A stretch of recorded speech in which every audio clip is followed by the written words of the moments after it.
welcome to the Intro to Virtual Assisting Masterclass. I'm Rebecca. Hi. If we have not been chatting or if we haven't met yet, it's me. I'm so excited to have you here. Please say hi in the comments. Hello, Tiffany. Good to see you. Amazing. If you've been in my world before, hi, girl. Hi, welcome back. So super excited for this masterclass. This is an intro to virtual assisting masterclass. My goal is that you walk away from this masterclass thinking, oh, okay, that's what virtual assisting is. And then from there, you can figure out if it's for you or not. Hello, Catherine. Thanks for saying hi. It's super exciting to see everyone here watching live. If you are watching live, please feel free to ask questions in the comments, and at the end of the masterclass, I'm going to go back through and I'm going to answer them. If you're catching the replay, I will not be answering any of the questions on the replay. So hope you're here live, ask questions in the comments, and I will answer them at the end if I don't already answer them in the masterclass. That's the goal, okay? My goal is to answer all of the most asked questions I get, plus the questions I had when I first ran into the idea of virtual assisting. Trust me, I had a lot, so I'm totally here for it. I also really want to do a fun giveaway for this masterclass. So if you are watching this masterclass live or 24 hours, 48 hours after the replay, please take a boomerang or a photo of this, share it on your social media, tag me so I can see it and give you lots of love. And then I'm going to do a giveaway for some Wanderlust virtual assistant swag. The WVA has a storefront. It's so cool. We have mugs and journals and things for traveling. It's the best. So I'm going to do a giveaway if you take a little screenshot or a boomerang of this masterclass and share it to your social media so we can continue to expand this amazing community. I know there's a lot of women who are curious about virtual assisting, and my goal is that this very kind of free, fun entry masterclass warms the idea up to them. Okay, cool. So let me do a little preview of what I'm going to cover in this masterclass. Okay, I'm going to talk about what is virtual assisting. What is it? What does it look like?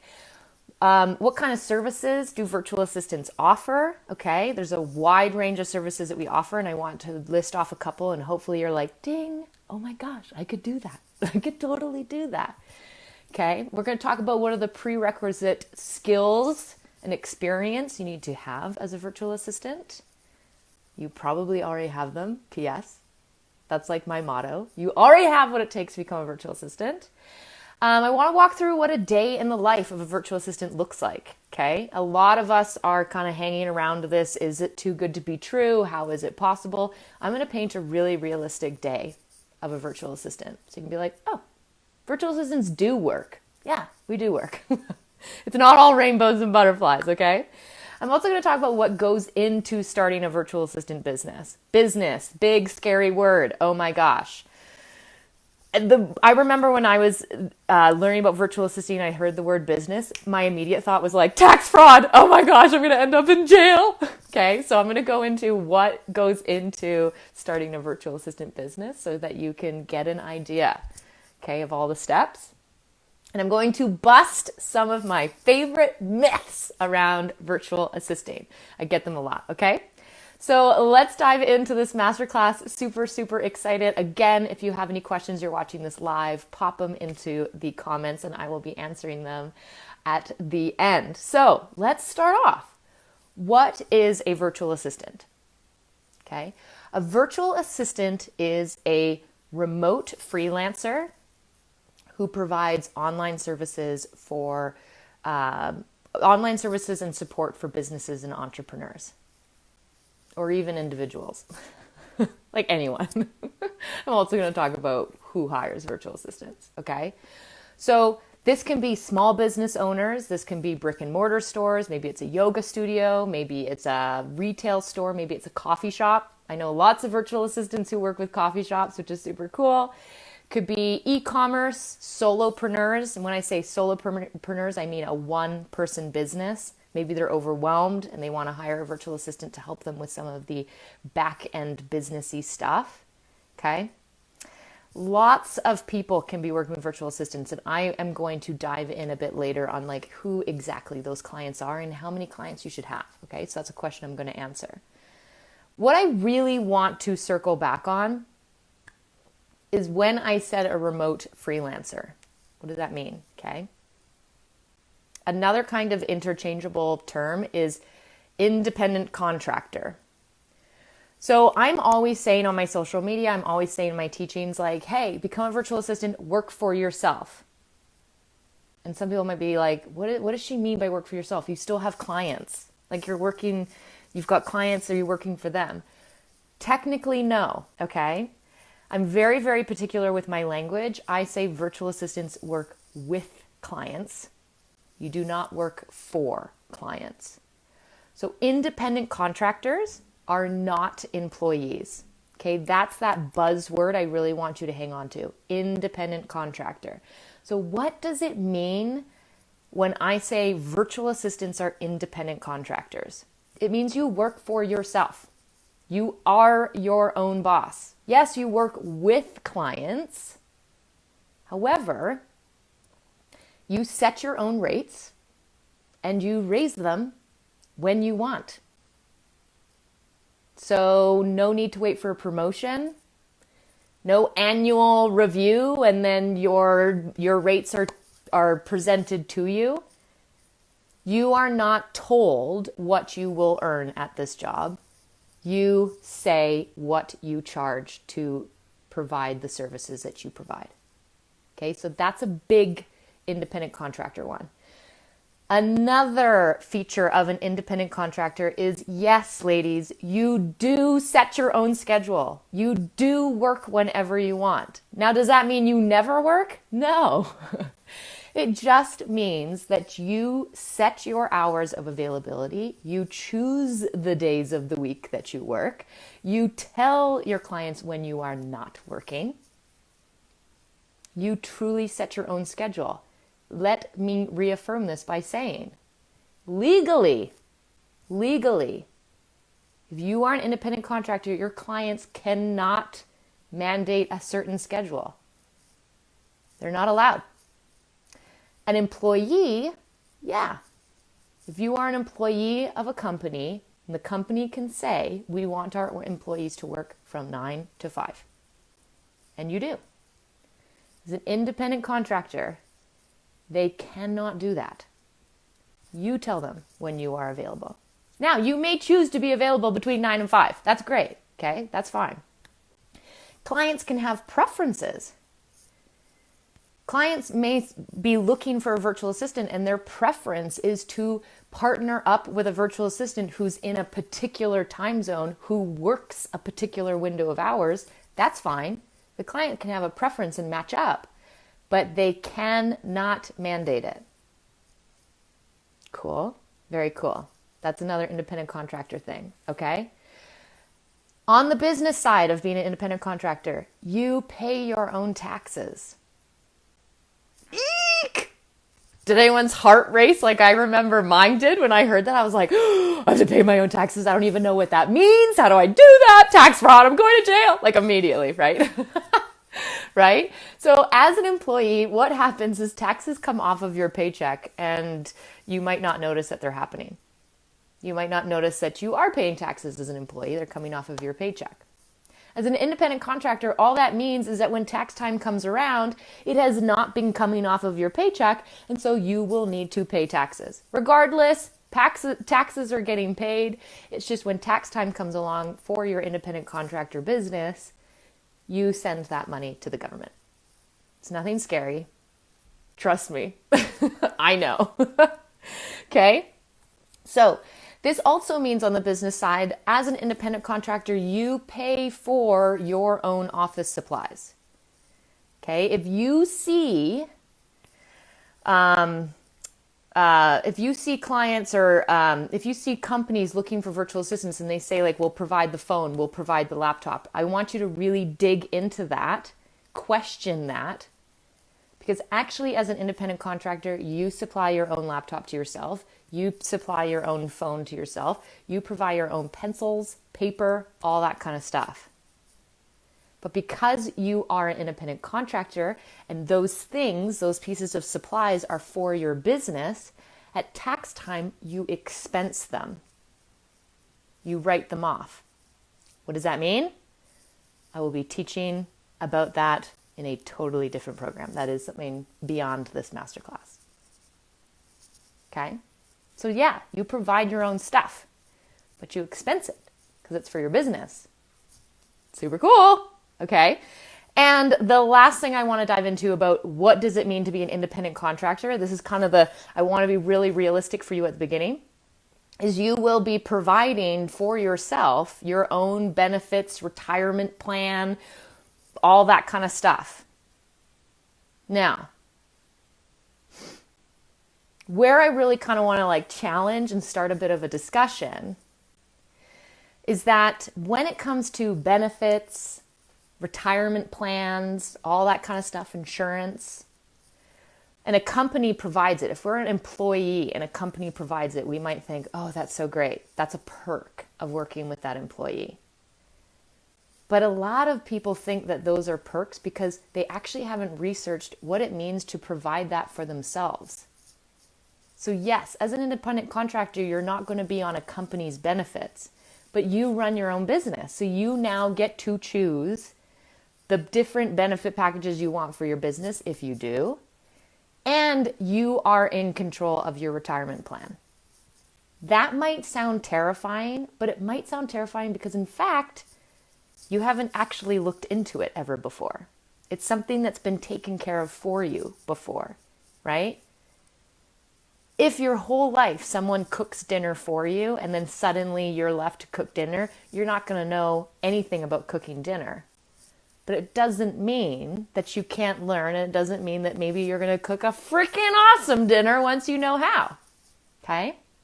So that is in what I say when virtual assistants are independent contractors and you work for yourself, you are your own boss. That's what I'm talking about. You set your own rates, you raise them whenever you want, you determine your own schedule, truly, okay? You pay taxes at tax time, like a boss. And you provide your own office supplies, which you expense at tax time, and you're much more in control of your money. What kind of retirement plan do you want? What kind of these packages that are available for you do you want to get into or not? So that's what I mean about being an independent contractor as a virtual assistant. Okay? So now that that's squared away, let's dive into virtual assisting specifically. Okay? The independent contractor stuff that I just talked about, that's for you if you are a graphic design freelancer. That's for you if you are a web developing freelancer. Those are all independent contractors, okay? But this masterclass is about virtual assisting. So now let's dive into virtual assisting more specifically, okay? Virtual assistants, like I said, remote independent contractors work from anywhere there's Wi-Fi.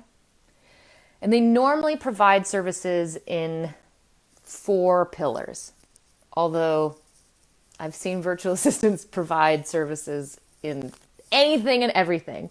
But for simplicity, virtual assistants normally kind of provide services in 4 different pillars.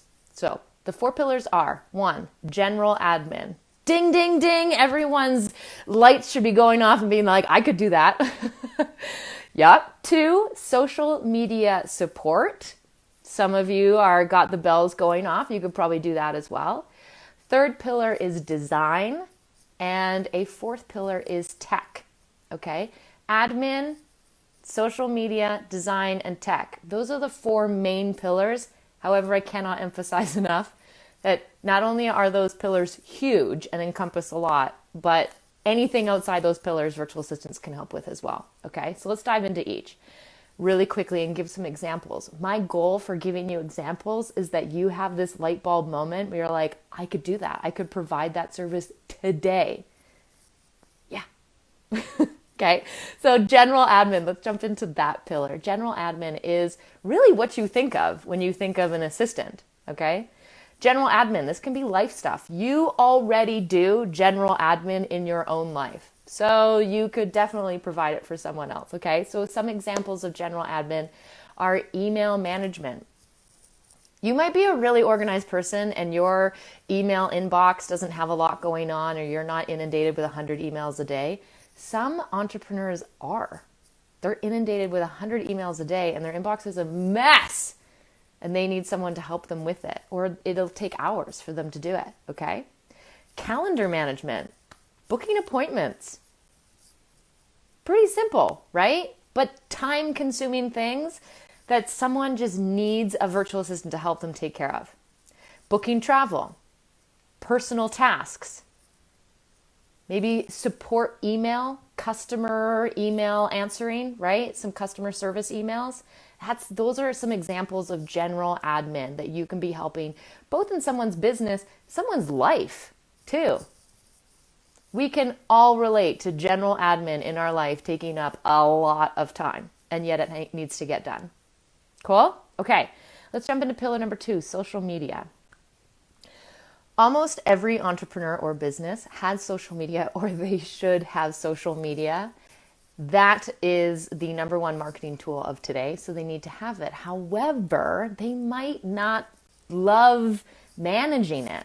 They might not want to. It might be a big piece of their business that they don't have time for. So they need a virtual assistant to help them with scheduling posts in Facebook, posting on Instagram, uploading videos to YouTube. Okay? They might need help. They might have a Facebook group and they need help managing it, letting members in, answering questions, collecting the comments. Maybe they have an Instagram account and they're inundated with DMs, customers asking, hey, can I buy your product? Or, hey, how do I work with you? And their DMs are just full and they need a virtual assistant in there sort of responding, cleaning it up, finding what's important. Comments. Maybe their posts get tons of comments and they need a virtual assistant to help them get in there, answer the comments, engage with their followers. You can help with that. Totally. Okay, so those are some examples of social media support services that virtual assistants can offer. Okay, design. Let's jump into the third pillar, design. Now, you either kind of have a knack for design or you're like me and you don't. So let this be an example that I don't have a knack for design. So I really need help with that kind of stuff. I hire a virtual assistant to handle the design stuff because I'm not good at it. It doesn't look good. It takes up way too much of my time and I don't enjoy it. So some examples of design, it's everything visual in a business, okay? Simple graphics for social media, PowerPoint slides, making them look badass and professional. Right? Logos, maybe you help with some brand colors and fonts. You see a banner at the top of a Facebook group, that is a visual, that is design. Virtual assistants can help with that. Brochures, pamphlets, invitations. These are all things that a virtual assistant can help with.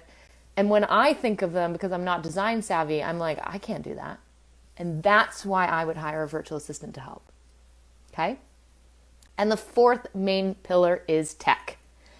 Tech is either something you have a knack for. It's sort of, it's like design. You kind of have a knack for it or not. So tech, if that really like lit you up and you're like, yes, then maybe this is for you. Okay. So some examples of tech would be website maintenance. I did not say build a website. Okay. That is for a web developer. Maintenance. Maybe you update some of the information on the website. Maybe you swap out an image on the website. You don't have to know how to code a website. Okay? You might help set up a webinar. Maybe you're troubleshooting on Zoom while your client is hosting a webinar and talking to 100 people and they've got to focus on what's going on with them. And you're in there tech troubleshooting. Okay? Blog management, podcast editing, and uploading. That's a really, really fun one. So techie stuff, and that list goes on and on and on, especially if you are working with clients that a lot of their business is online. Okay, so those are the 4 main pillars of virtual assistant services: admin, social media support, design, and tech. Hopefully, while I went down on one of down that list, some of you were like, oh, I can help with that. I can totally support with that. I already do that in my life. I can totally get paid to do that for someone else. right? So let me know if you had any of those light bulb moments. Now, virtual assistants, you can help in all 4 of those areas. Maybe it's you and the business owner and the 2 of you are rolling up your sleeves and you're helping launch this business. And so, yeah, one day you're designing something, another day you're uploading to Facebook, and then you're troubleshooting a webinar, right? You can help in all 4 areas. Or some virtual assistants, they think, no, I'm going to just niche down and become an expert in one. Both are awesome. And you can do both along your journey of designing your business. Okay? So I'm assuming you have some kind of experience in one of those pillars. And if you do, this is my emphasis that virtual assisting is something you can start today. Okay. So who hires virtual assistants? This is something I kind of touched on at the beginning. Who hires virtual assistants? The short answer, everyone, is that anyone can hire a virtual assistant. Anyone. Because we are here to sort of support, make someone's life easier, take tasks off their plate to free up their time, anyone can benefit from a virtual assistant. But to kind of give you some juicy examples to really dig your claws into, online businesses, that's kind of an obvious one, right? Maybe they've got a remote team of contractors. These businesses are normally smaller. They have smaller teams, maybe less than 5 people. Large corporations that have like hundreds of employees, less likely to hire an independent contractor, right? Because they're in the employee realm and you are an independent contractor. Okay? Etsy shop owners. They love hiring virtual assistants, right? The Etsy shop owner is crocheting, is knitting, is carving. The virtual assistant helps get the product on Etsy, is troubleshooting the customer service, is fixing the shipping problems, writing in the description, setting the prices, right? That's a great example. Bloggers, coaches, personal trainers. Maybe they train in a gym and then they want to upload a fitness course online and they need a virtual assistant to help them with that. Authors, brick and mortar stores, yoga studios, coffee shops, like I said before, retail shops, right? Maybe they need help with the admin, stuff that you can do remotely, right? And this is a big one I want you to focus on. Virtual assistants work remotely. We do not go into the office. We do not go into the coffee shop to help them with their business. It's online stuff. So we might be helping them with the coffee shop website. We might be helping them with the coffee shop social media.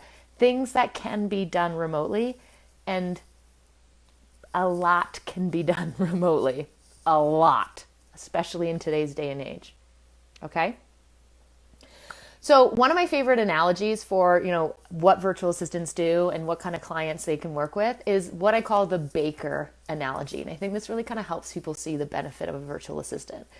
So if one of your clients is a baker, okay, and they love baking cookies, they're really good at baking cookies, the cookies are delicious, and they get into business because their cookies are awesome, they love doing it, and they want to make money doing it. However, when you start a baking business, there's admin, there's the social media, there's the booking appointments, there's the ordering the ingredients, there's the answering customer service, there's troubleshooting the The baker just wants to bake. They just want to be in the kitchen baking cookies. But there's all of this back-end business stuff that needs to get done in order for them to turn it into a business. So what can they do? They can hire a virtual assistant to take all of those tasks and be like, I'll handle this, you go bake cookies, right? So that's a great analogy. That's the benefit of virtual assistants. We literally free up our clients' time so they can focus back on building the business. So how many clients did you have as a virtual assistant? Okay. Love this question because I actually have quite a strong opinion about it. So you can have, as a virtual assistant, you can have as many clients as you can handle. You are an independent contractor, right? So another example of a contractor would be someone who builds houses. A housing contractor can have multiple housing projects going on at the same time, right? Same as a virtual assistant. You can be working with multiple clients at the same time. Not all clients need you for 40 hours a week. Some clients need you for 5 hours a week. Some clients need you for 10 hours a week. That's another amazing thing about hiring a virtual assistant, is that an entrepreneur or an individual or a brick and mortar store, they can hire support, a virtual assistant, for 40 hours a month instead of hiring on another full-time employee. So that's the beauty of it. Is you can have one client, you can work with a client who's like, let's do 30 hours a week, I got a lot for you to do. Or you can have multiple clients. You have a client that's 5 hours a week. You can have a client that's 20 hours a week. You can have a client that's 15 hours a week. And then you, because you control your own schedule, you make sure that by the end of the week and by the time things are due, you have supported all 3 of your clients. Here's my strong opinion that I hinted at before. One of the beauties of virtual assisting is that you can have multiple clients. Why do I say that? I think a lot of us in our lifetime, in the last couple years, have experienced what it's like working for one employer and then being let go. This happened to me. Before I started my virtual assistant business, I worked for one employer and was fired. And that was it. My income, all of it, my only source of income was over. As a virtual assistant, I love the fact that you can have multiple clients. This diversifies your sources of income. So let's say you have 3 clients and I don't know, a pandemic hits and one of your clients needs to let you go, you still have 2 other clients helping pay your bills that you are providing services for. This is an intelligent way to design your virtual assistant business. Have multiple clients, i.e., diversifying your sources of income. Cool? Amazing. Okay, so we've covered what is a virtual assistant, what does it mean to be an independent contractor, what type of services virtual assistants provide, and how many clients should you have as a virtual assistant? What does it mean to have a 5-hour client, a 10-hour client, a 15-hour client? Who can your clients be? This is all stuff that we've covered. So now let's jump into what does the day in a life of a virtual assistant look like? Do we look like we're always frolicking around and traveling and it's like we don't work and somehow money just appears in our bank accounts? No. We still work. We just work from home, or we work from the beach, or we work from the airport. Because we are working through Wi-Fi and through a laptop or a desktop or whatever, we can work from anywhere. And so, yeah, you might see us working from the beaches of Bali. We're still working. We're just in Bali. Okay, so a typical day in the life for virtual assistants is going to vary on each virtual assistant.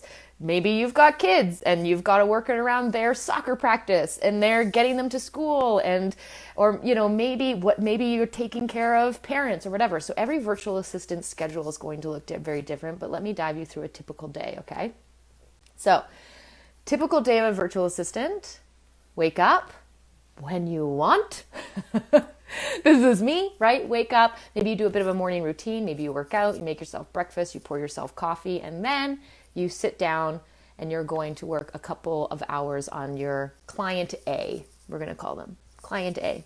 You work a couple hours with client A. Okay, then maybe you stop for lunch, maybe you run some errands while the grocery store is quiet, maybe you go and meet up with friends for a lunch break, whatever it is. Maybe you come back home, or you come back to your laptop, you come back to your workspace. Maybe it's beaches in Bali, right? And then you start to work on client B. Client B's projects, client B's tasks. Maybe client B, you are going in there and you're answering customer service emails. Or maybe you're going in there and you're helping design the next week's Instagram posts. Okay?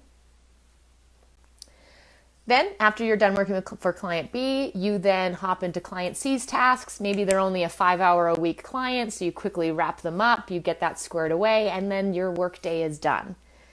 You go and you pick up the kids, or you make dinner, you put on Netflix, you pour wine with friends, whatever it is. What I want you to really see in this example of the day in the life is the flexibility and your ability to work with multiple clients in one day. Okay? There are going to be some clients out there that, they want you like available to take phone calls from 9 to 5. And that is not the type of virtual assisting I'm talking about. That's not even independent contractor stuff. You might be seeing those kind of job postings online, and I need you to put up your blinders and be like, no, as an independent contractor, they cannot set my schedule. That's a different world, okay? So you can work with multiple clients in a day, and it's really flexible. So what does that mean? It means that you can take your laptop and you can be working in the auto shop while your tires are getting fixed. I've done it. Check engine light came on. Oh no, I've got to do work for my client. There I am in the auto shop waiting room, working on their Wi-Fi, working with my client while my car is getting repaired. It can also mean that maybe you wake up and there's 3 feet of fresh snow and I'm like, oh my gosh, I'm grabbing my skis. I'm going to go skiing right now. My client work I will do after skiing.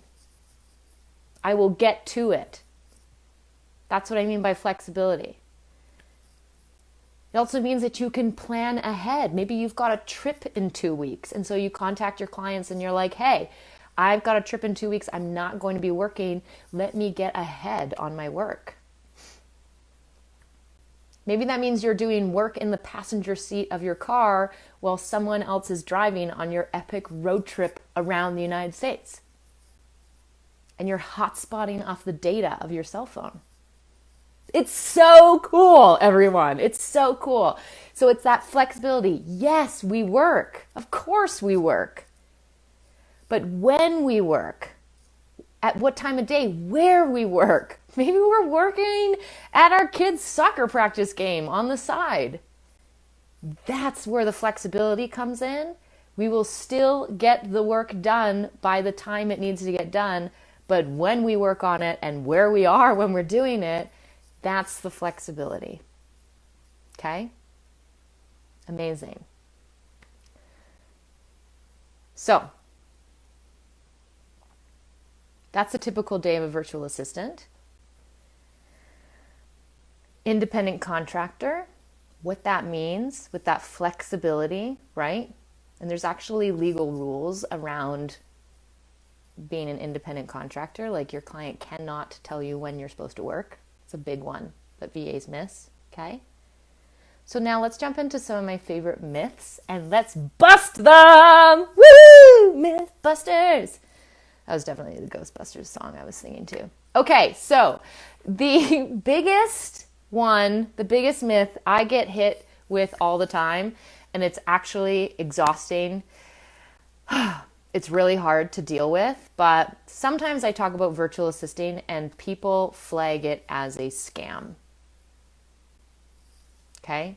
I know that when I looked at virtual assisting initially, I thought, wow, this sounds awesome. And I wanted to say it's too good to be true. But the reason why we jump to those conclusions is because it's the fear and the unknown. It's because we're not actually questioning it. Let's do some research. Let's ask people about it. Instead, we see something and we think, that's amazing. It must be a scam. It's online. It must be a scam. I get this one a lot. It's exhausting because what that tells me is that people are jumping to the wrong conclusion without asking, without doing some of their research. Virtual assisting is not a scam. It is not a pyramid scheme. Okay? A pyramid scheme, if you even looked up what a pyramid scheme is a pyramid scheme is like when you are like getting paid to enroll more people into it, like whatever. Virtual assisting is also not a MLM. It is not multi-level marketing. It is not that. Virtual assisting is someone who assists a business remotely for a certain amount of time in exchange for money. It's a service. Calling virtual assisting a scam would be like going to a website coder and calling them a scam.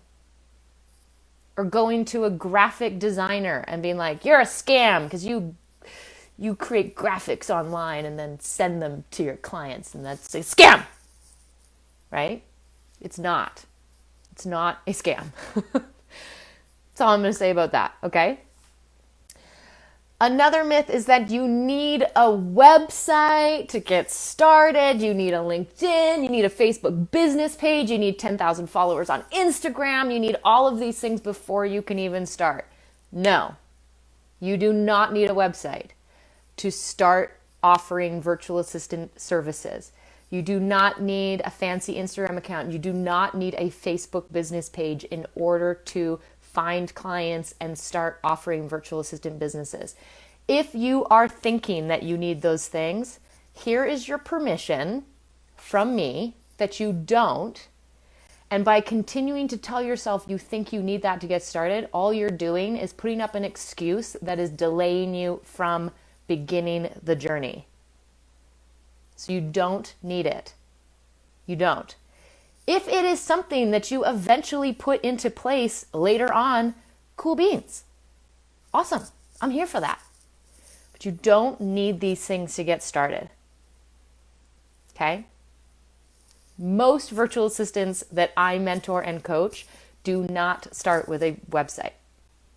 In fact, some of them had websites and took them down because I also explained how it can really hurt their business if the website isn't good. Okay? Another myth. You need all these fancy online techie skills in order to offer them as a virtual assistant. Right? No, you do not need to know how to code a website. You do not need to know how to get an Instagram account to 1 million followers. You are supporting a client. If these are skills that you develop along the way, yes, awesome! Become a better virtual assistant every day. But you do not need a bunch of certificates. You do not need to take a bunch of courses in order to start your virtual assistant business. When I was earlier in this masterclass listing out the services that virtual assistants offer, did some of them go ding, ding, ding in your mind? And you were like, I could do that. I could do that. I could totally do that. I could totally engage in the comments on someone's Instagram account and totally respond to their DMs. Great. Let's start offering those services now. The techie skills stuff that you might be interested in developing, girl, do that while you're virtual assisting, while you're working with a client, while you're in the field, seeing businesses in real life. But you don't need to burn a bunch of time and be a chronic course taker and continue to deepen your skills thinking that's where your confidence is going to come from. You are never going to learn enough to build up your own confidence to get started. Okay? And the fourth and final myth that I want to bust is that you need to choose your niche beforehand. It's like before you even think of working with clients as a virtual assistant, you need to choose a niche and become an expert in it. No, you don't. You can if you want. Maybe you've got skills and experience in a previous job that you are going to transition over into virtual assisting, like design or marketing. You're like, hey, I'm going to take these skills I've acquired in my 9-to-5 job, and yeah, I am going to start a virtual assistant business that's niche down. You can do that, but you don't need to choose a niche before you get started. And here's why I encourage VAs not to. Because there are niches that exist that you don't even know about yet. How are you supposed to choose a niche before you even have experienced it? How many of us went to university and chose a major and then came out the other side and was like, no, I don't want to be a psychologist, but I majored in psychology, so here we go, right? We've done that. I majored in economics. I'm not an economist. But I went in and I was like, I think this is what I want to do, even though I have absolutely no real life experience to help support that decision. You don't need a niche to get started.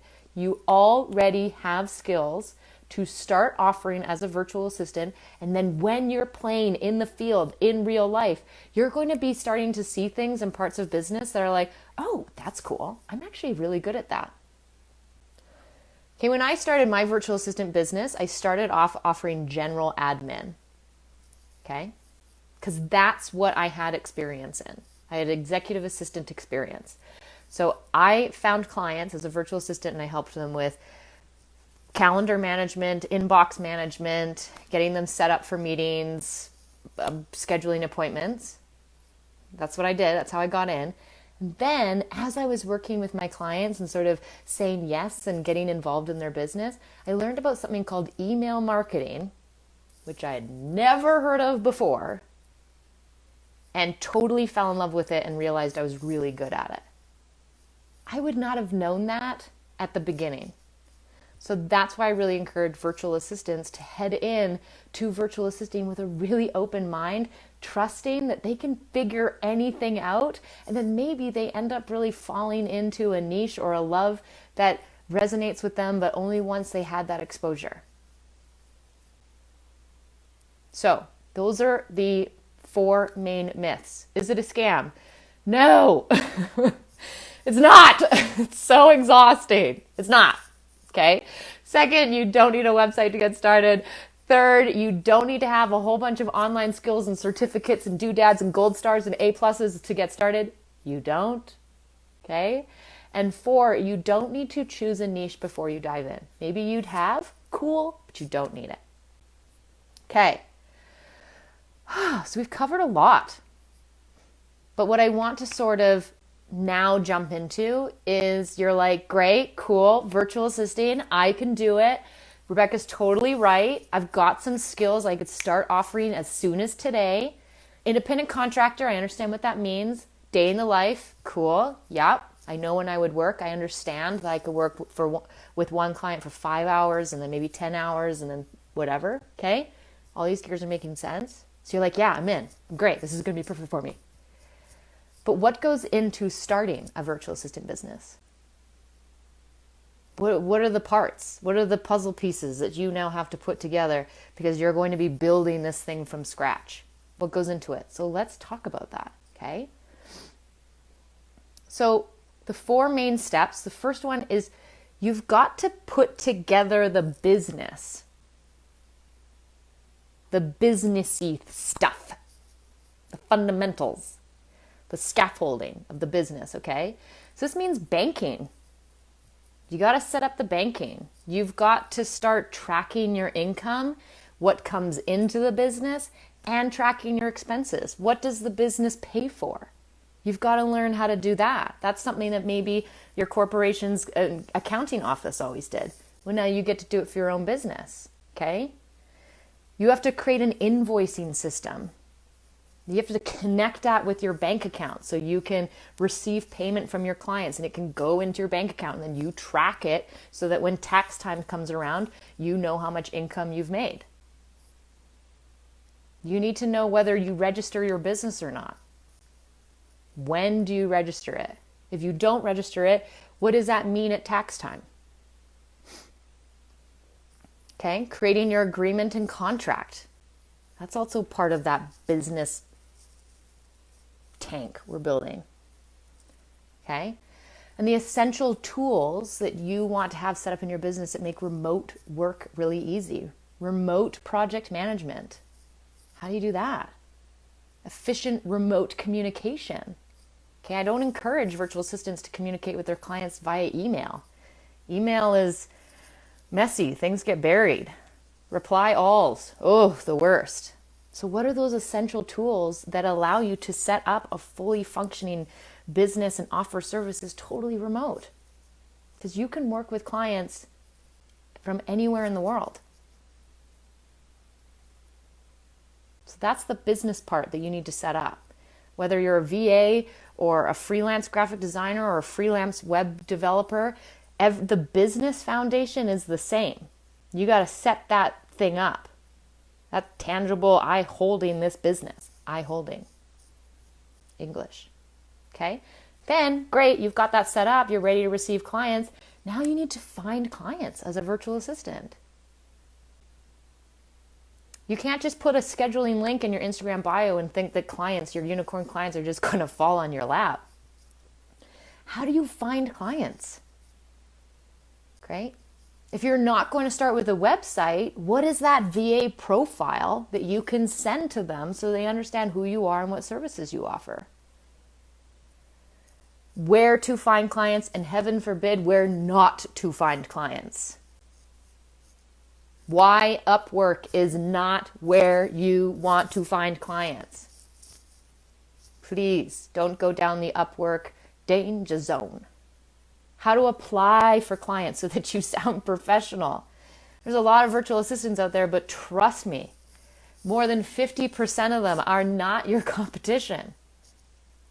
Because they're not applying and properly reaching out to clients like a professional and reliable virtual assistant who stands in her power.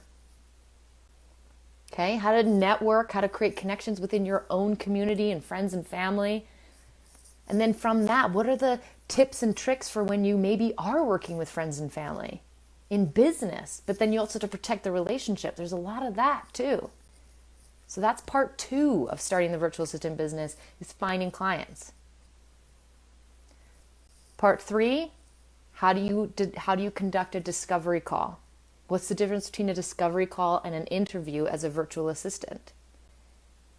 How to onboard the client? How do you onboard a client remotely? What's that agreement and that contract you're going to send them? How are you going to communicate with them remotely? How are you going to manage their projects, invoicing them, onboarding them? You're going to have a kickoff call. Are you going to schedule schedule meetings and instill boundaries around them? Okay, now you're doing the thing. You're working with clients. Okay? And then the 4th step is sort of next level marketing in your business. So how to attract unicorn clients using Instagram or social media, how to maybe offer a freebie and start building an email list. Should VAs run Facebook ads? How to use the power of referrals. Okay, so this is what goes into starting a virtual assistant business. Step 1 is the business, the banking stuff, the registering stuff, the tax stuff. That's step 1. Step 2, finding those clients, finding high quality clients. Okay, finding clients that pay you at least $25 an hour. At least. Okay. Can virtual assisting replace your income? Yes, girl. I mean, I don't know what your income is, but virtual assistants, minimum $25 an hour, and depending on your skills, it just goes up from there. It just goes up from there. Trust me. If you see job postings for less than $25 an hour, that is not for you. Those are for virtual assistants in other places of the world, not for you. Okay? So, you set up the business. You find the clients, you onboard them, you have those discovery calls like a pro. There's also the marketing, sort of next level marketing for your business if you want to take it to the next level. And then that sort of invisible step that's happening without you even knowing it is you are acquiring more skills. You might have a client that uses Asana, and you might have a client that uses ClickUp, and you might have a client that uses Mondays. These are all project management tools, by the way. And so you get experience working in one, you get experience working in the other, you get experience working in the third, right? Your skills and experience as a virtual assistant naturally start compounding on top of each other because you're working with multiple clients. You're expanding so quickly because you're getting so much exposure to different businesses. So that's that invisible step, sister, that is happening even maybe when you don't know it and you can't see it, is you are acquiring more skills. Yes, you can take courses on skills training. I'm all like, yeah, that you can figure it out. But also trust that while you're in the field, you're going to be developing more skills. So that's what goes into starting a virtual assistant business. Those are the main steps, okay? So I want to go back to step one because this is what I want to help you with. In January, I want to help you with step one, setting up the business, the thing, the banking, all that kind of stuff, okay? So I want to support you with the businessy stuff this January. That is setting up the banking. That is figuring out an invoicing platform that is connected to your bank account so you can send out the invoice, get paid for your services with the time report, and it goes into your bank account. Okay?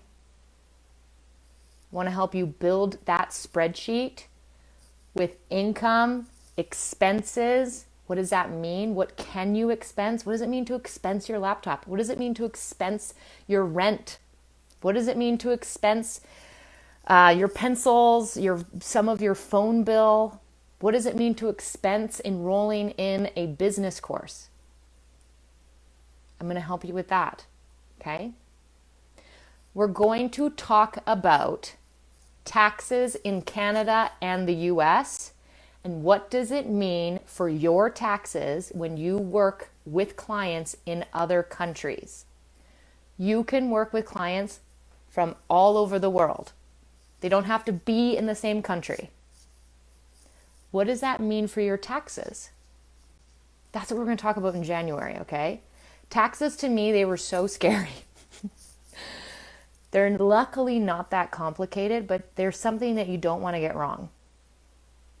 Okay, so we're going to talk about that. In January, we're going to design an agreement/contract that you send to your clients and they agree to at the beginning of your relationship so that they respect your boundaries, that they respect the rules in your independent contractor business, and you've got in written form what you've agreed to, the services you're going to provide for how much.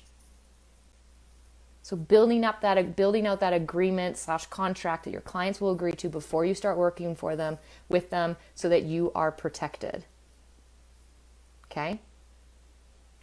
We're also going to build out your VA profile, build out your packages, set your prices.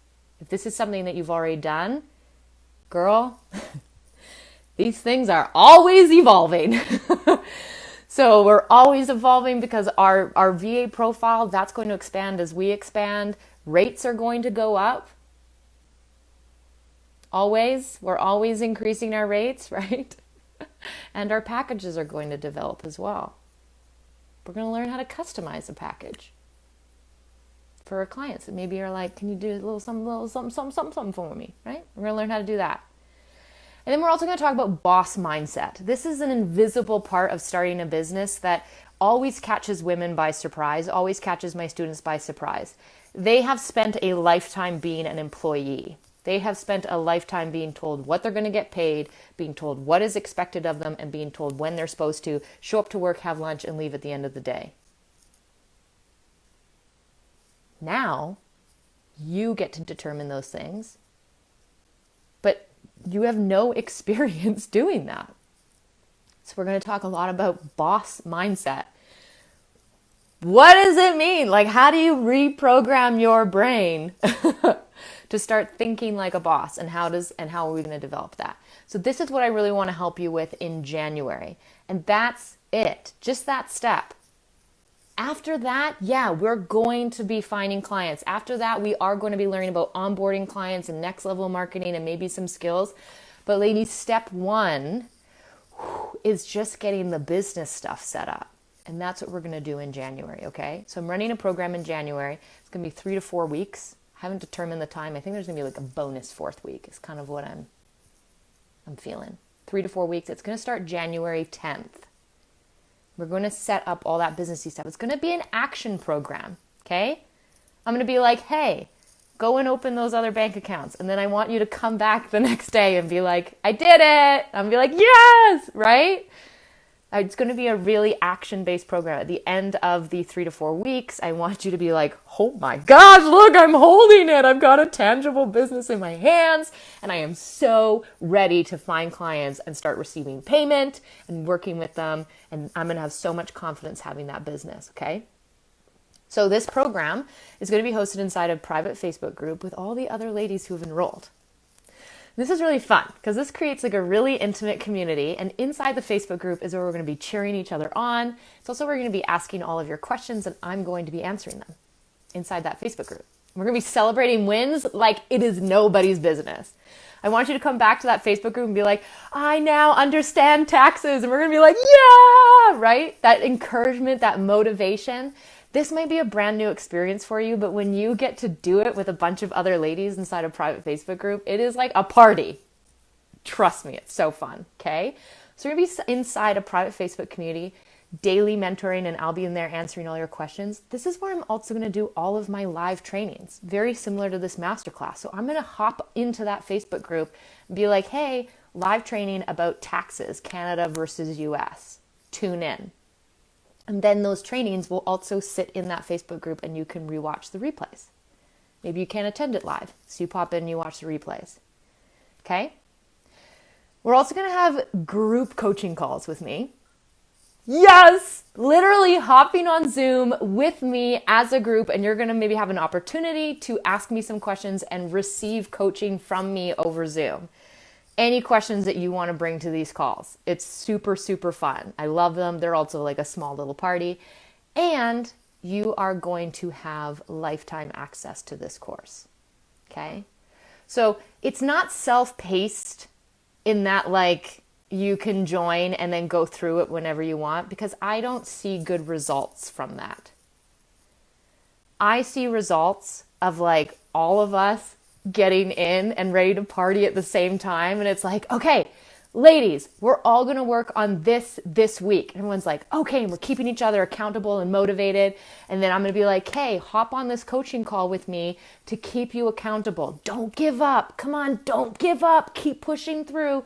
So at the end of these 3 to 4 weeks, you come out the other side with like a business set up and super stoked about it.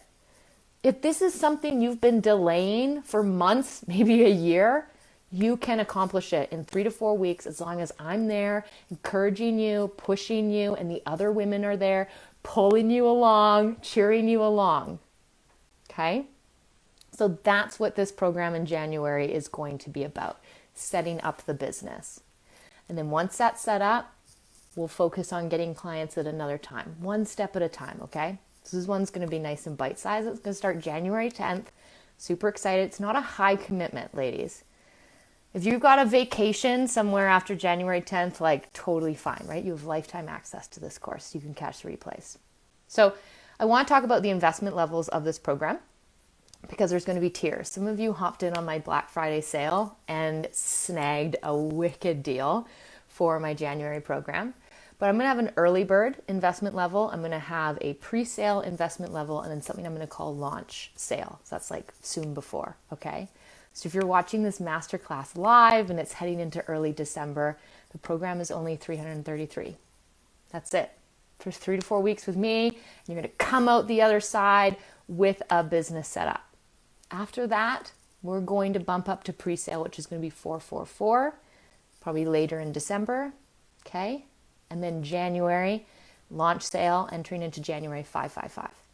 Okay, so you can see where I'm going with this because I really am encouraging ladies to hop in and be like, I'm ready to set up the business. Okay, virtual assisting. here I come. And this is going to be great for you if you want to niche into freelance graphic design or maybe freelance web coding. The setting up the business, it's all the same. Okay, we're setting up an online remote independent contractor business. So it's all the same, okay? So early bird 333, pre-sale 444, and then it's going to go up to 555. Ladies, this is something I normally offer for over $1,000. So I'm really, really excited. January, this setting up the business program. It's going to be so fun. So send me a DM. I'll also put some info in this group as well. And that is it for my masterclass, an intro to virtual assisting. And I cannot wait to have a frickin' party with you in January and set up the businessy side of things. Get that squared away. Get the scary stuff squared away. So it's squared away, you feel confident, and at the end of January, you can be like, okay, now I'm ready to find clients and bring them into this world, one step at a time, right? Okay, great, amazing. Let me pop through the comments here and now answer some questions. Christina, hello. Let me click see more. With invoicing, would you suggest doing everything through one system like Dubsado or through your payment processing like Stripe or through QuickBooks? So many services offer invoicing, which is best, or is it just preference? Amazing question, Christina. I love this. Honestly, it is just preference. And here's the other thing is that you can have multiple invoicing systems set up and linked to your bank account. So you can be using something really simple like PayPal, and you can be invoicing through PayPal and have that connected to your bank account. Or you can use something a bit more robust like Dubsado. Dubsado is going to have a higher investment level. You're gonna have to pay to use Dubsado, but that comes with some really awesome perks. Dubsado and QuickBooks, they might have some automation for you that you really enjoy. So it is preference. A lot of ladies at the beginning of their VA business, they don't mind doing everything manually. So they use a software that's maybe a little less robust, or some of them are like, yeah, let's automate, let's be fancy. And then they will purchase something like Dubsado or QuickBooks. So it really is preference, and you don't have to use just one. As long as receiving payment for your services is really easy for you and your client. That's the number one thing. You do not want to make getting paid complicated. Cool?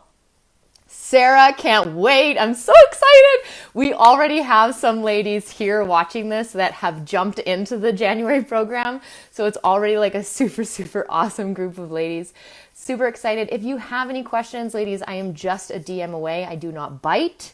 I do not push, nothing like that. And yes, if you're interested in the January program, just maybe send me a DM and I'll put some information into the Facebook group. I hope I made it clear what's being offered and how, as we get closer to the date, the investment level is going to go up. So really encourage you to jump in now. Like, this is going to be freaking fun. Okay, thanks everyone, and have a wonderful rest of your day. That is the end of the Intro to Virtual Assisting Masterclass. Bye.